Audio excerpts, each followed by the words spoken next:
Hey guys, welcome to my mini vlog. ಇದು Saturday vlog. ಬೆಳಗ್ಗೆನೆ ಪೂಜೆ, ಕೆಲಸ, ತಿಂಡಿ ಎಲ್ಲ ಮುಗ್ದಿತ್ತು.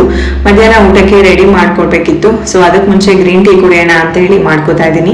ನಾನು ಇದಕ್ಕೆ ಎಕ್ಸ್ಟ್ರಾ ಲೆಮನ್ ಆಗಿರ್ಬೋದು, ಶುಗರ್, ಹನಿ ಏನು ಆ್ಯಡ್ ಮಾಡಲ್ಲ, ಹಾಗೆ ಪ್ಲೇನ್ ಆಗಿ ಕುಡಿತೀನಿ.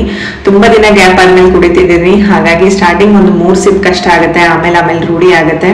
ನಾನು ಏನೋ ಜ್ಯೂಸ್ ಕುಡಿತಾ ಇದ್ದೀನಿ, ನಂಗೂ ಬೇಕು ಅಂತ ನನ್ನ ಮಗಳು ತುಂಬಾ ಹಠ ಮಾಡ್ತಾ ಇದ್ಲು, ಎಷ್ಟು ಹೇಳಿದ್ರು ಕೇಳ್ತಿರ್ಲಿಲ್ಲ. ಸೊ ಹಾಗಾಗಿ ಅವಳಿಗೂ 1 ಸಿಪ್ ಕುಡಿಸ್ದೆ. ಅವಳು ಚೆನ್ನಾಗಿಲ್ಲ, ಬೇಡ ನನಗೆ ಅಂತ ಹೇಳ್ಬಿಟ್ಲು. ಸೊ ನೆಕ್ಸ್ಟ್ ಮಧ್ಯಾಹ್ನ ಲಂಚ್ಗೆ ಚಪಾತಿ ಮತ್ತೆ ಮೇಥಿ ಮಟರ್ ಕರಿ ಮಾಡೋಣ ಅಂತ ರೆಡಿ ಮಾಡ್ತಾ ಇದ್ದೆ. ಸೊ ಇದಕ್ಕೆ ಒಂದು ಕಡಾಯಿಗೆ ಸ್ವಲ್ಪ ಮಸಾಲೆ ಐಟಮ್, ಶುಂಠಿ, ಬೆಳ್ಳುಳ್ಳಿ, ಈರುಳ್ಳಿ, ಟೊಮೊಟೊನು, ಹಸಿಮೆಣಸಿನ್ಕಾಯಿ, ಗೋಡಂಬಿ ಹಾಕಿ ನೀಟಾಗಿ ಫ್ರೈ ಮಾಡಿ ಗ್ರೈಂಡ್ ಮಾಡಿ ಎತ್ತಿಟ್ಕೋಬೇಕು. ನೆಕ್ಸ್ಟ್ ಇನ್ನೊಂದು ಕಡಾಯಿಗೆ ಜೀರಿಗೆ, 2 ಹಿಡಿಯುವಷ್ಟು ಮೆಂತ್ಯ ಸೊಪ್ಪು, ಗ್ರೀನ್ ಪೀಸ್ ಹಾಕ್ಬಿಟ್ಟು ಉಪ್ಪು ಹಾಕಿ ಚೆನ್ನಾಗಿ ಬೇಯಿಸ್ಕೊಂಡು ನೆಕ್ಸ್ಟ್ ರುಬ್ಬಿಟ್ಕೊಂಡಿರುವಂತಹ ಮಿಕ್ಸರ್ನ ಹಾಕಿ ಧನಿಯಾ ಪುಡಿ, ಗರಂ ಮಸಾಲ ಹಾಕಿದ್ರೆ ಮೇಥಿ ಮಟರ್ ಕರಿ ರೆಡಿ ಆಗುತ್ತೆ.